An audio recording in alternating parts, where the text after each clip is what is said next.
Баршаңызға қайырлы күн, құрметті көрермендерім. Бүгін сіздерге классикалық бисквиттен эскимоның жасалу жолын көрсетемін. Дәл осы бисквиттің жасалу жолы менің каналымда бар, сол жерден қарап алсаңыздар болады. 400 грамм бисквитті өлшеп алдым. Енді осыны қолымызбен немесе блендердің көмегімен ұнтақтайтын боламыз. Өте жеңіл ұнтақталады. Енді осының үстіне 200 грамм қойытылған сүт, яғни сгущенканы құйып, қолымызбен барлығын араластырып біріктіретін боламыз. Арнайы осындай эскимо жасайтын форманы кондитерлік дүкеннен сатып алдым. Бағасы небәрі 1000-1500 теңгенің аралығында болады. Бұл форманы майлап қажет емес, силиконды форма болғандықтан өте тез алынатын болады. Қолымызбен барлық жеріне жететіндей етіп, басып нығыздап саламыз. Біздерге осындай таяқшалар қажет болады. Бұл да кондитерлік дүкенде сатылады. Енді осыны барлық эскимоларымыздың барлығына орналастырамыз. Және де үстінен пищевой пленканы ораймыз. Және де мұздатқышқа кемінде 1 сағатқа салып аламыз. Осы эскимоларымыз қатып дайын болуы керек. Осыдан кейін шоколадтарымыздың барлығын дайындап көрсететін боламын. Құрметті көрермендерім, осы видео сіздерге пайдалы болып жатырған болса, ұнап жатырған болса, осы видеоға лайк басып пікір қалдырып кетіңіздер. Және де менің каналыма тіркелмеген болсаңыздар, тіркеліп жіберіңіздер. Алда тағы да жақсы видеолар түсіріп салатын боламын. Менімен бірге болыңыздар, видеоның соңына дейін қараңыздар. Пищевой пленкамен орағаннан кейін морозильникке кемінде 1 сағатқа саламыз. Енді сіздерге эскимоны әдемілеуге мастикамен гүлді шығару формасын көрсететін боламын.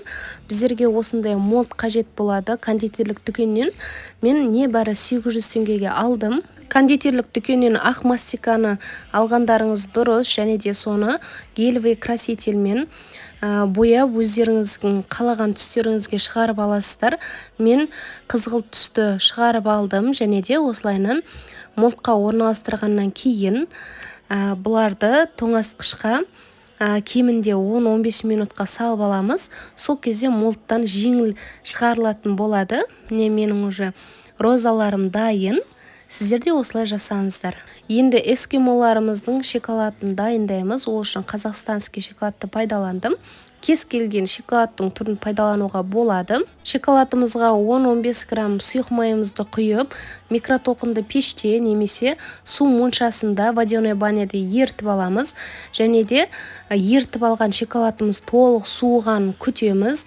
Суымай жатып эскимоларымызды батыруға болмайды. Қазір міне эскимоларымызды тоңазытқыштан алдық, және де алған бойда шоколадымызға батырамыз да аунатып, не сосын пергаментіне бумағының үстіне қоятын боламыз.